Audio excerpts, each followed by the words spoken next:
The God who does not give up on broken people. Scripture references Genesis chapter 25 to chapter 32 and Romans chapter 9. There are truths in Scripture that comfort us. There are truths that inspire us. And then there are truths that shake us to the core. Here is one of them. God does not choose people the way we would choose people. He does not build his kingdom with the resumes we would approve. He does not write his story with the characters we would trust. And perhaps the most unsettling truth is this: God often chooses the very people we would disqualify. If you were starting a holy nation, would you choose a liar? Would you choose a manipulator? Would you choose a man who deceived his father, cheated his brother, and ran from the consequences of his own sin? God did. He chose Jacob. And in choosing Jacob, God confronts us with a truth that is both humbling and hope-giving. God's grace is sovereign. God's election is unconditional. And God's purposes are not limited by human flaws. Jacob's story focuses us to wrestle with a question that reaches into the core of our theology and our identity. Why would God choose a man like Jacob? And what does it mean for people like us? Jacob's story in the biblical narrative. Jacob's life is not the polished biography of a spiritual giant. It is raw, tangled, and at times morally unsettling. Yet, it is precisely through this imperfect story that God reveals the depth of his sovereign grace. Before his birth, chosen by divine purpose. Before Jacob ever took a breath, God declared, "The older will serve the younger." Genesis 25, verse 23. Jacob's election happened before he had done anything praiseworthy or commendable. The story begins with grace, not performance. The birthright, a legal transaction with a manipulative heart. Jacob seizes Esau's right by exploiting his brother's hunger. The deal may have been technically legitimate, but the motive was undeniable, self-serving. The deception, sin in its plainest form. Jacob deceived his blind father to secure blessing. No excuses soften this moment. It is deliberate, calculated sin, and Scripture does not hide from it. The exile, reaping what he sowed. Jacob was forced to flee. Jacob becomes the victim of the very deceit he practiced. Laban tricked him, exploited him, and used him for years. The deceiver was deceived, and the consequences of his choices would follow him into exile. The encounter with God, mercy meeting a flawed man. Jacob's life turns on two encounters with God. Two moments when heaven breaks into the life of a man who did absolutely nothing to deserve it. These encounters were not rewards for obedience.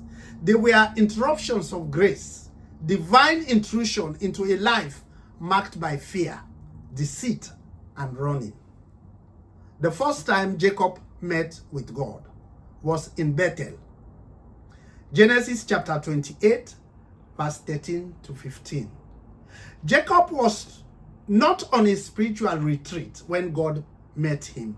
He was not seeking God. He was running from Esau, his brother, whom he had cheated, from his past, from the consequences of his own sin. He lay down in the wilderness with nothing but a stone for a pillow. And everything about his life was unraveling. And it was there, at this lowest moment, that God appears. God did not rebuke him. God did not remind him of his failures. God did not say, Jacob, when you cleaned your life, then I will bless you. Instead, God spoke words Jacob had no right to expect. I am with you. I will keep you. I'll bring you back. I will not leave you until I have done what I promised. Bethel was not the story of Jacob finding God. Bethel was the story of God finding Jacob.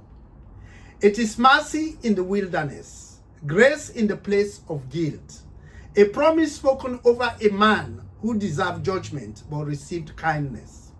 The second time Jacob encountered God was in Peniel, a place called Peniel.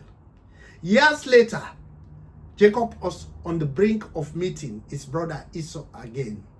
The past he ran from is now standing in front of him. He was terrified of his brother Esau. He was out of schemes. He was out of strength. And in the darkness of night, God came down again. This time, not with a dream, but with a fight. Jacob wrestled with a mysterious man until daybreak. And in that struggle, something profound happened. God wounded him. He weakened him. God breaks the strength he trusted in. God blessed him. Jacob limped away from Peniel with a new name, Israel, and a new identity. The blessing he once tried to steal, he now received by surrender. Peniel teaches us that God does not only meet us in our wilderness, he meets us in our struggle. He wounds us to heal us. He breaks us to bless us. He cripples our pride so that we can finally cling to him. Jacob's limp becomes the mark of a man transformed, not by effort, but by God's mercy. These encounters reminded us that God does not wait for us to be righteous before he draws near. He meets us in our mess, interrupts our self-reliances, and transforms us through mercy. The transformation of Jacob. He was humbled, renamed, and reconciled with God. Jacob returns home limping from his wrestling with God, humbled, changed, and renamed from Jacob to Israel. The man who once snatched blessing now received it by surrender. He reconciled with Esau, making a turning point in his journey. Jacob's life is a mirror held up to every believer, you and I. God's grace does not wait for human perfection. It meets us in our mess, reshapes us through struggle, and writes redemption into stories we thought were too broken to be cured. The theology, the mystery, why did God choose Jacob? Jacob's story is not ultimately a story about Jacob. It is a story about God, his freedom, his mercy, and his sovereign purpose unfolding through unlikely people.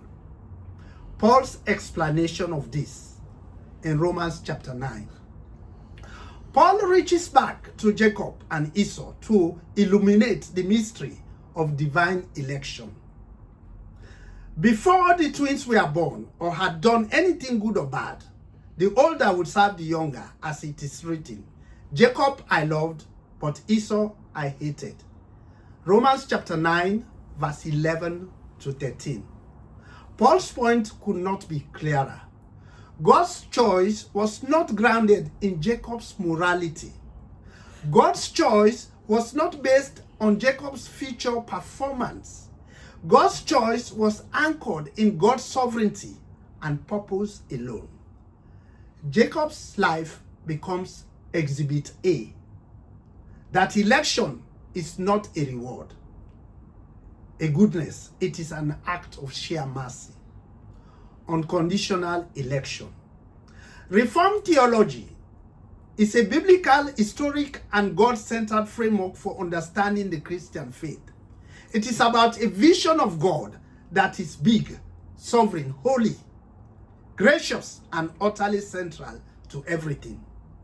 Reformed theology names this reality unconditional election. God chooses according to his will, not human worthiness.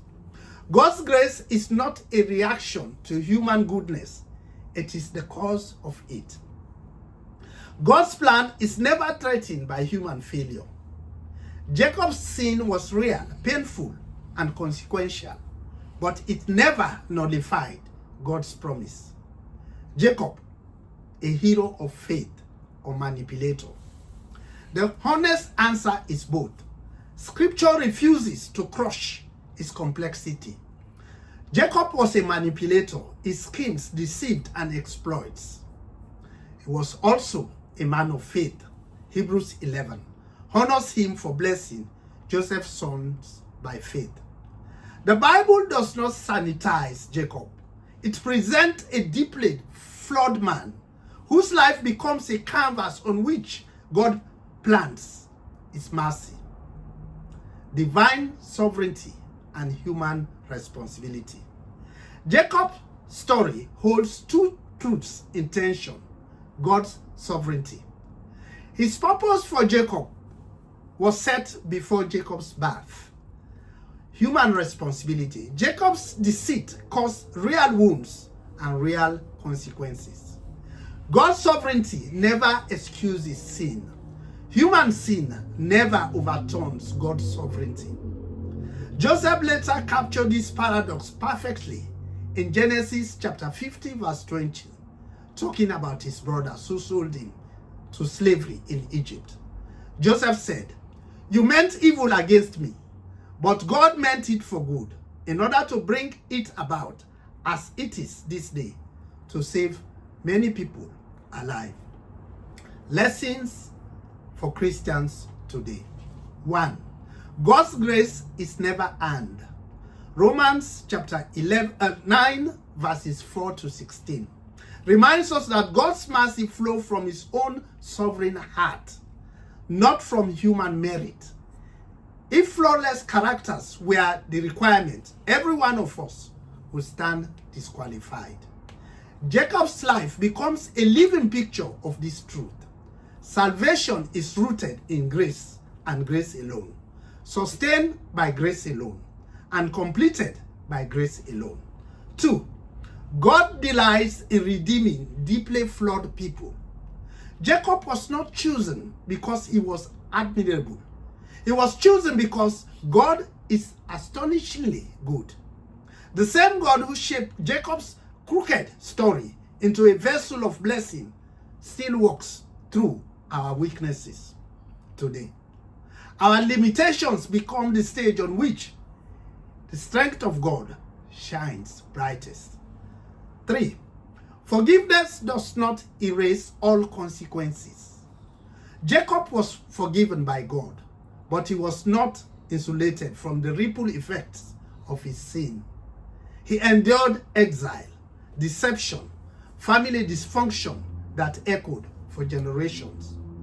Grace removes guilt, but it does not always remove the scars. God's mercy restores us, yet it also teaches us through the consequences we face. Point number 4. God transformed those who cling to him. Jacob's wrestling match with God left him limping, but also renamed, reshaped, and blessed. The schemer became a man who walked with dependence rather than pride. True transformation often comes through struggle, not comfort. Lastly, point number 5. Faith matures over a lifetime. Jacob's journey was slow, uneven, and marked by setbacks. Yet through it all, God patiently formed him. His story reminds us that spiritual growth is seldom instantaneous. Faith is a pilgrimage not a moment, an unfolding relationship rather than a single event. In summary, Jacob's life stands as a sobering and liberating reminder that God's ways overturn human expectations. He was not chosen because he rose above others in virtue or integrity. He was chosen so that God's glory, not Jacob's character, would be the explanation for every blessing that followed. Jacob was not held up as a moral hero. He was held up as a trophy of mercy, a living testament to what God can do with a life that is tangled, imperfect, and painfully human. And that is profoundly good news for all of us. If God can weave his redemptive purposes through Jacob's deceit, fear, failures, and slow growth, then no part of our story is beyond his reach. The same God who patiently shaped Jacob can just as faithfully shape us. My final word: God does not choose people because they are good. He makes them good because he has chosen them. Like and subscribe. See you in the next one.